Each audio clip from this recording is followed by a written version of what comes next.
Assalamualaikum warahmatullahi wabarakatuh. Perkenalkan, nama saya Arina Sabila Fahmia dari kelompok 3. Saya akan menjelaskan bab 3 yang berjudul Konsep, Fitur, Tipe Sistem Pendukung Keputusan.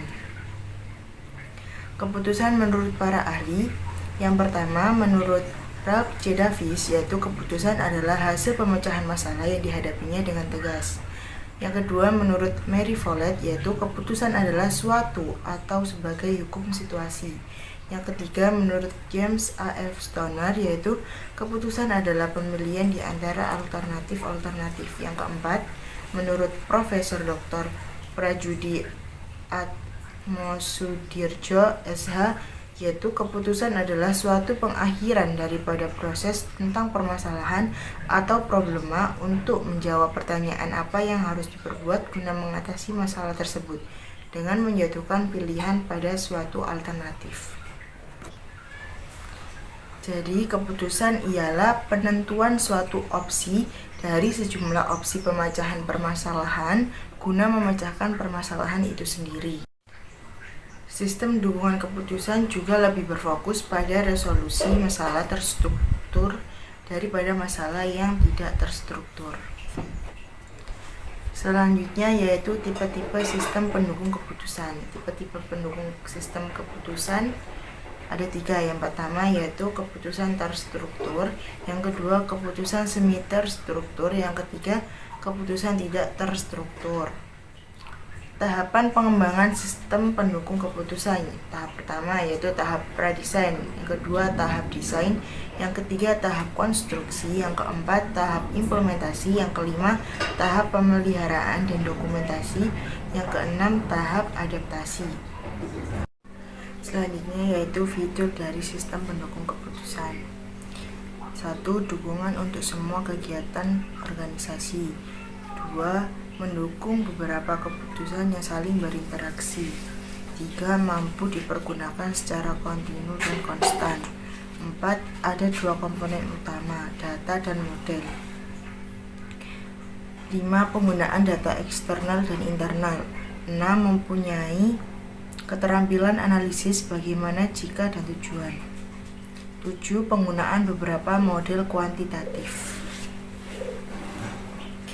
Fungsi dari SPK yang pertama, mempermudah pengambilan keputusan administratif ketika berhadapan dengan kendala semi terstruktur. 2. Dari manajemen puncak hingga manajemen bawah. 3. Tingkat dukungan manajer yang berbeda. 4. Kelompok pendukung dan pengambilan keputusan individu. 5. Mendukung pengambilan keputusan yang berurutan dan saling bergantung.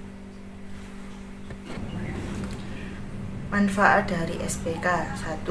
Dapat mendukung solusi kompleks dari berbagai masalah kompleks. 2. Dapat merespon kondisi yang tidak terduga pada kondisi yang berubah. 3. Dapat menerjemahkan strategi yang berbeda dengan cepat dan akurat dari konfigurasi yang berbeda. 4. Tampilan dan pembelajaran baru. 5. Sebagai moderator komunikasi. 6. Meningkatkan manajemen dan kinerja. 7. Hemat biaya dan sumber daya manusia. 8. Hemat waktu karena Anda dapat membuat keputusan dengan cepat. 9. Meningkatkan aktivitas timah dan manajer pendek dan sulit berupaya. 10. Tingkatkan produktivitas analitik. Selanjutnya yaitu interaksi manusia dan komputer. Interaksi manusia dan komputer adalah disiplin ilmu yang mempelajari hubungan antara manusia dan komputer yang meliputi perancangan, evaluasi, dan implementasi antarmuka pengguna komputer agar mudah digunakan oleh manusia.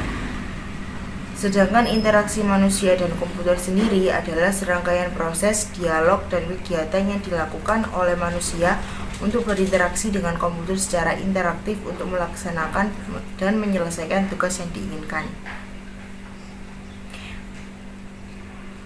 Komponen interaksi manusia komputer terdiri dari 3 bagian. Yang pertama manusia, 2 komputer, dan ketiga interface. Tujuan interaksi manusia dan komputer yang pertama, membuat sistem yang lebih berguna, aman, produktif, efektif, dan efisien. Yang kedua, meningkatkan interaksi antara manusia dengan sistem komputer. Selanjutnya yaitu sejarah interaksi manusia dan komputer atau IMK.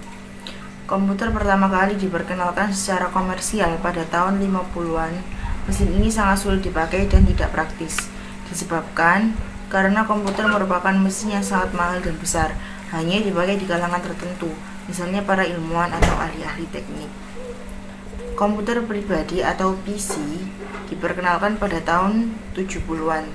Dengan ini, perkembangan penggunaan teknologi ini secara cepat dan mengagumkan ke berbagai penjuru kehidupan. Para peneliti akademis mengatakan suatu rancangan sistem yang berorientasi kepada pemakai yang memperhatikan kapabilitas dan kelemahan pemakai ataupun sistem akan memberi kontribusi kepada interaksi manusia komputer yang lebih baik. Mungkin itu saja yang bisa sampaikan dari bab 3. Maaf bila ada salah-salah kata. Wassalamualaikum warahmatullahi wabarakatuh. Saya Siti Rukmana Aulia. Di sini saya akan menjelaskan tentang Sistem Informasi Berbasis Komputer atau CPIS, Computer Based Information System.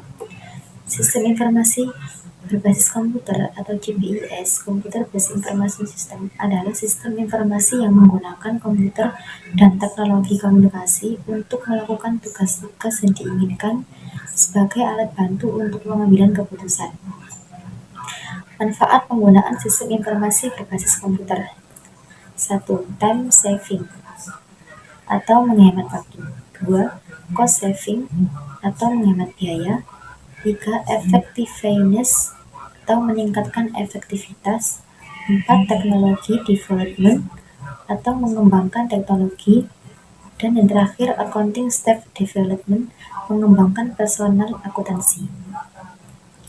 Subsistem CPIS ada 4, yakni 1. Sistem informasi akuntansi. 2. Sistem informasi manajemen. 3. Sistem pendukung keputusan otomasi kantor atau virtual office. Dan yang terakhir 4. Sistem pakar. Perkembangan sistem informasi berbasis komputer dilakukan dengan beberapa tahap, yakni 1. Fokus awal pada data atau electronic data processing. 2. Fokus baru pada informasi atau manajemen information system. 3. Fokus revisi pada pengambilan keputusan atau decision support system. 4. Fokus sekarang pada komunikasi atau office automation. 5. Fokus potensial pada konsultasi atau artificial intelligence expert system. Adapun perangkat yang menjadi perkembangan sistem informasi berbasis komputer saat ini adalah IoT dan computer vision. IoT atau Internet of Things sendiri adalah sebuah konsep di mana objek mampu mengirimkan data menggunakan jaringan untuk melakukan aktivitas kerja tanpa bantuan dari manusia atau interaksi dengan perangkat komputer. Manfaat IoT yakni 1. Efisiensi. 2. Monitor kegiatan secara praktis. 3. Koneksi lebih mudah. Contoh penerapan IoT: transportasi, smart city, kesehatan, dan energi. Yang kedua, yakni computer vision, memungkinkan mesin untuk mengenali dan menganalisis item dengan cara yang sama seperti yang dilakukan manusia. Contoh paling umum yang kita gunakan sekarang adalah penggunaan scan QR pada smartphone untuk melakukan pembayaran. Adapun manfaat computer vision yakni sebagai bidang matematika, bidang kecerdasan buatan atau AI, bidang industri, bidang kendaraan, dan bidang medis. Pengaplikasian computer vision terdiri dari 6, yaitu 1. Smart application. 2. Smart telemarketing, 3. Smart care, 4. Smart collection, 6. Smart hospital, dan yang terakhir 7. Smart apps creator. Konsep pengolahan data yang terdiri dari dua, yakni sentralisasi dan desentralisasi. Sentralisasi sendiri adalah kewenangan dan pengolahan pemerintahan yang terpusat di satu pihak, biasanya pemerintah pusat. Keuntungan sentralisasi: 1. Mempermudah pembagian tanggung jawab. 2. Mengefektifkan penggunaan ruang, peralatan, serta perlengkapan. 3. Seluruh data yang terkait disimpan bersamaan. Kekurangan sentralisasi, yaitu 1. Biaya awal yang tinggi. 2. Ketergantungan pada infrastruktur pusat. Dan 3. Potensi masalah kinerja dan latensi. Yang kedua, desentralisasi adalah kewenangannya dibagi ke beberapa pihak, biasanya lembaga atau pemerintahan daerah. Keuntungan desentralisasi, yaitu 1. Mengurangi beban kerja eksekutif. 2. Mempercepat pengambilan keputusan. 3. Peningkatan biaya administrasi setiap divisi atau departemen. Kekurangan desentralisasi: 1. Harus memiliki fasilitas serta personil yang terlatih dari setiap divisi atau departemen. 2. Kurangnya keseragaman prosedur secara konsisten pada departemen. Dan 3. Kurangnya proses analisis serta kontrol informasi. Baik, saya Eva Nur Ainia akan menjelaskan tentang bab 5 yang berjudul Teknologi Sistem Informasi dan Konsep Sistem Pakar. Yang dibahas pertama kali ini yaitu hardware atau perangkat keras adalah peralatan di sistem komputer yang secara fisik terlihat dan dapat dijamah oleh tangan kosong. Contohnya keyboard, monitor layar, mouse, dan banyak lagi. Kedua, software atau perangkat lunak komputer adalah seperangkat instruksi data atau program yang digunakan untuk mengoperasikan komputer dan menjalankan tugas-tugas tertentu. Contohnya Google Chrome, Microsoft Windows, Microsoft Word. Selanjutnya, perkembangan hardware terdiri dari 5 generasi. Generasi pertama, di generasi ini komputer menggunakan tabung untuk memproses dan menyimpan data. Di generasi kedua, komputer pada generasi ini jauh lebih kecil karena menggunakan transitor untuk menggantikan tabung vakum yang ukurannya lebih besar. Di generasi ketiga, dipengaruhi oleh penemuan IC dan chip untuk mengatasi kekurangan transitor yang cepat panas. Di generasi keempat, yaitu pengembangan dari mikroprosesor untuk membuat komputer lebih bisa melakukan tugas-tugas yang lebih kompleks. Di generasi kelima, yaitu sekarang, generasi ini memungkinkan komputer masa depan untuk lebih dapat berinteraksi dengan manusia. Contohnya AI. Meski realisasi komputer ini masih jauh dari kenyataan, namun banyak fungsi yang sudah terwujud. Baik, materi selanjutnya yaitu perkembangan software. Perkembangan dari software komputer di masa sekarang, yaitu pertama, kecerdasan buatan AI dan machine learning. 2. Proses data besar atau big data. Yang ketiga, pengembangan aplikasi berbasis web dan mobil. Selanjutnya, penjelasan network dan internet. Pertama, network. Network adalah infrastruktur yang digunakan untuk menghubungkan berbagai perangkat komputer dan sumber daya seperti komputer, printer, dan server.